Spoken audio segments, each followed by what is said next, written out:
Well, just great questions again, by the way, and it's so important as a movement that we have this debate and discussion. It's the lifeblood of our movement.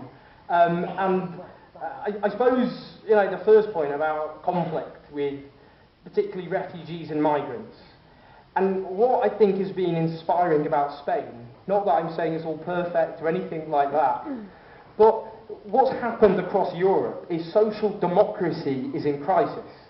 And it's in crisis because it accepted market economics, cutting taxes on the rich, letting the market do what it wants.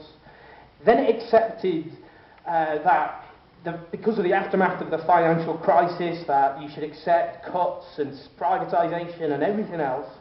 And they were left with very little to say. They supported policies that attacked their own supporters. And they left a vacuum. And that vacuum is being filled across Europe.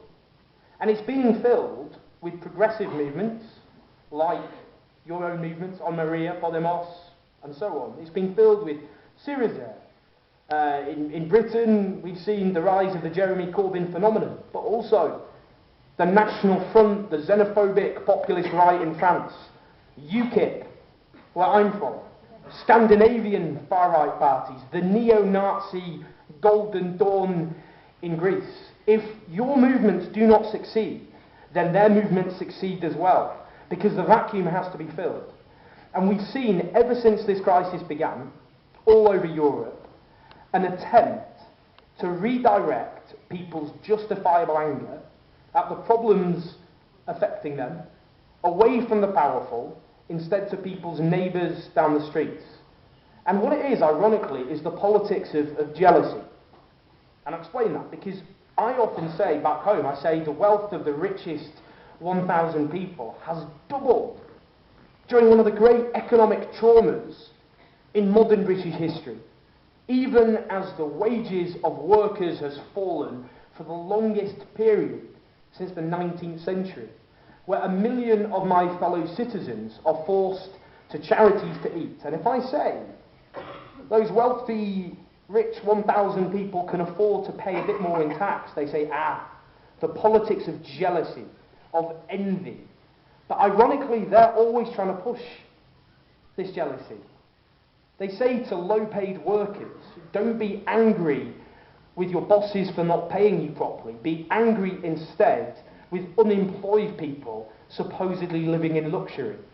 They say to private sector workers, don't be angry with your boss for attacking your pensions. Be angry that the public sector worker, the teacher, the nurse, they still have a pension. And they say to people who can't get good, secure jobs because they've been destroyed, or they can't get a home they can afford to live in, don't be angry with the powerful. Instead, be jealous of the immigrant getting the home or the job that should be yours. And they're constantly telling us, don't be angry at the fact you're being robbed. Be angry your less deserving neighbour hasn't been robbed as much as you have. It's the politics of divide and rule, because they know when we're angry with each other that we're not angry with the powerful.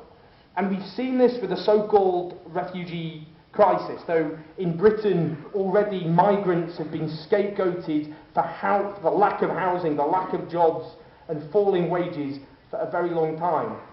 But I went to Calais. I went to that camp and I met scenes of utter desperation. I met an Afghan 15-year-old whose father was shot dead. I met a man who'd fled Darfur in Sudan, whose village was burned to the ground along with all the other villages. I met people who fled dictatorship in Eritrea. And these stories are ignored all too often, because humans are empathetic by nature. But as soon as you strip humanity away from another group, then the history of our species tells us that you can accept or inflict any amount of cruelty on them. And that's what's happened with refugees for so long. But I think what Spain shows is if you have a politics of hope, which is about holding the powerful to account, that resonates with people, then people won't blame migrants and refugees.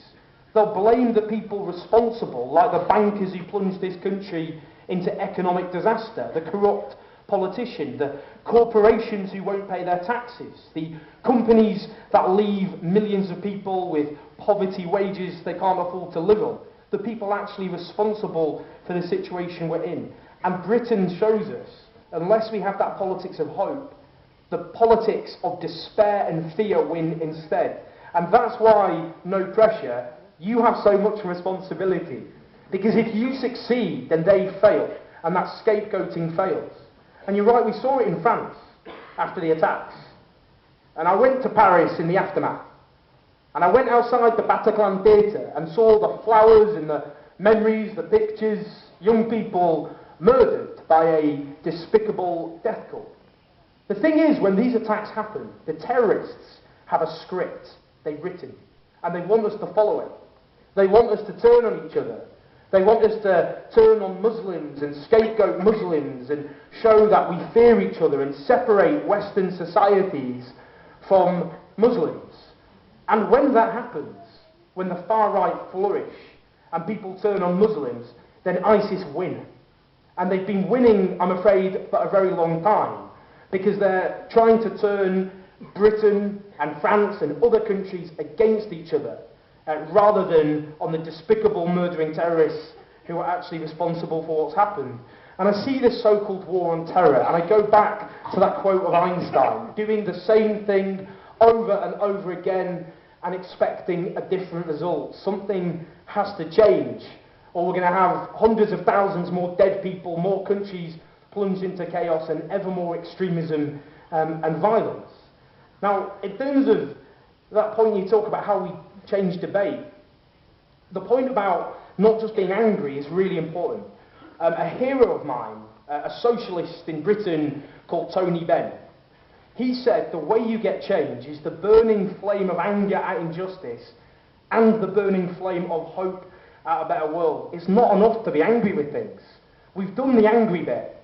And being angry at how things are unjust and all the rest, if it's just anger, people give up, they become resigned, they yell at their televisions, they become resentful, they turn on their neighbours instead. We've got to focus now, above all else, on a message of hope. What sort of society, what sort of country in Europe do we want to build?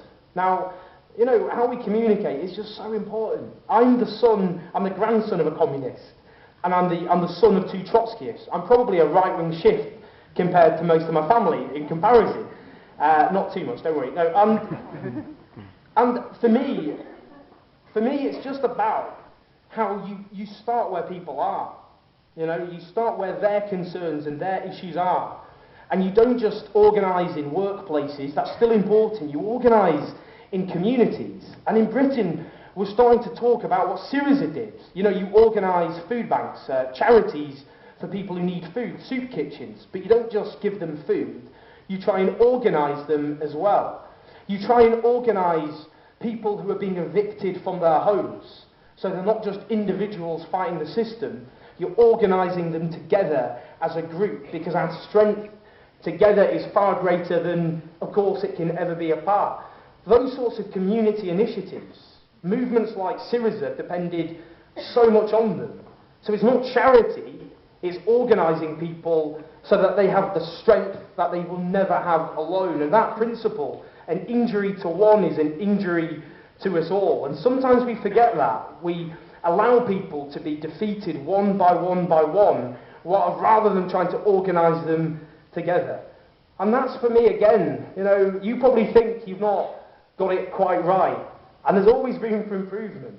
But I do look at you with a lot of jealousy and a lot of envy, because where you are at today is far ahead of where we're at in Britain, in terms of communicating, in terms of organising. And I'm here to learn from you far more than you're here to learn from me. And that's why I believe that the likes of UKIP, the National Front, and other populist right-wing parties will be amongst the biggest losers if your movements do well on Sunday. Because they will tell the rest of Europe that there is an alternative, that you don't have to blame migrants and unemployed people and poor people and turn on each other, that instead you can have an optimistic, hopeful vision that holds the powerful people to account. And if you manage to do that, you can change European politics forever. But as I say, no pressure.